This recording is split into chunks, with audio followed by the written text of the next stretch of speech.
Shalom, selamat pagi Bapak Ibu, Saudara sekalian. Sebelum kita bersaat teduh, saya kembali mengingatkan kepada setiap kita berkaitan dengan visi dan misi GKT Banyuwangi. Rumah Tuhan, rumah kita menjemaatkan keluarga dan mengkeluargakan jemaat. Jadikan GKT Banyuwangi sebagai rumah rohani untuk saling menguatkan dan menumbuhkan. Inilah visi dan misi gereja kita.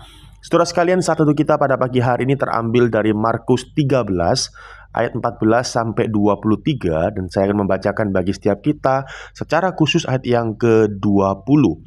Demikianlah bunyi firman Tuhan. Dan sekiranya Tuhan tidak mempersingkat waktunya, maka dari segala yang hidup tidak akan ada yang selamat.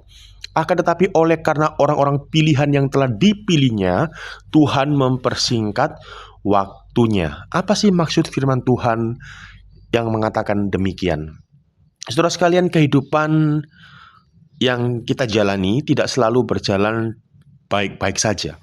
Kehidupan yang kita jalani tidak selalu nampak mudah. Ada masa ketika kita menghadapi begitu banyak tekanan. Ada masa di mana kita menghadapi berbagai macam kesulitan, bahkan hal-hal yang kita tidak duga.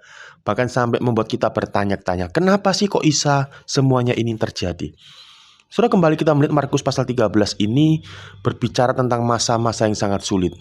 Dan Yesus memperingatkan pada murid-muridnya waktu itu bahwa akan ada masa penderitaan yang berat. Bahkan dalam ayat 20 yang tadi kita sudah baca, dikatakan bahwa apabila Tuhan tidak mempersingkat waktu itu, tidak akan ada seorang pun yang dapat bertahan hidup. Saudara sekalian, tapi hal yang sangat menarik di bagian firman Tuhan ini, dikatakan bahwa oleh karena orang-orang pilihan yang telah dipilihnya, Tuhan mempersingkat waktunya. Firman Tuhan ini menunjukkan kepada kita sangat jelas bahwa di tengah-tengah penderitaan yang sangat berat, Tuhan tidak pernah lepas kendali. Tuhan tidak pernah membiarkan begitu saja. Dan penderitaan itu bukanlah tanda Tuhan meninggalkan umatnya. Justru dalam keadaan yang tidak baik itu, saudara sekalian, Tuhan tetap memelihara orang-orang yang menjadi miliknya. Tuhan tetap memelihara orang-orang yang dikasihinya. Tuhan tetap memelihara orang-orang pilihannya. Karena itu, saudara sekalian, ketika hari ini kita menghadapi berbagai macam persoalan, sebagai orang percaya, orang yang telah dipilih, janganlah kita lupa bahwa Tuhan senantiasa memelihara kita, orang-orang yang dipilihnya. Mari sama-sama kita berdoa. Bapa, kami mengucap syukur bahwa Engkau telah memilih kami sebelum dunia dijadikan. Kami mengucap syukur ya Tuhan bahwa di dalam Putra-Mu Yesus Kristus, hidup kami senantiasa, walaupun menghadapi berbagai macam pergumulan persoalan, namun Engkau tetap pegang kendali atas hidup kami. Engkau tetap senantiasa mengasihi kami, memelihara kami. Terima kasih Tuhan, terpujilah nama-Mu. Dalam nama Tuhan Yesus kami berdoa. Amin.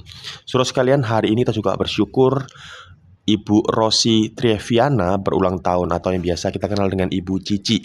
Mari saja setiap kita sama-sama mengucap syukur, kita berdoa. Bapa di dalam surga, Bapa yang baik, kami mengucap syukur karena pada hari ini Bu Cici senantiasa merasakan kasih dan kebaikan Tuhan. Di tengah-tengah usia yang bertambah, kiranya juga bertambah cinta akan Tuhan, kiranya juga bertambah hidup takut akan Tuhan. Tuhan tolong dalam setiap pergumulannya, Tuhan tolong dalam setiap hal-hal yang dihadapinya. Kami serahkan semua dalam tangan-Mu ya Tuhan, Tuhan yang mampukan, Tuhan yang senantiasa menguatkan. Di dalam nama Tuhan Yesus kami mengucap syukur dan berdoa. Amin. Selamat beraktivitas saudara sekalian, Tuhan Yesus memberkati.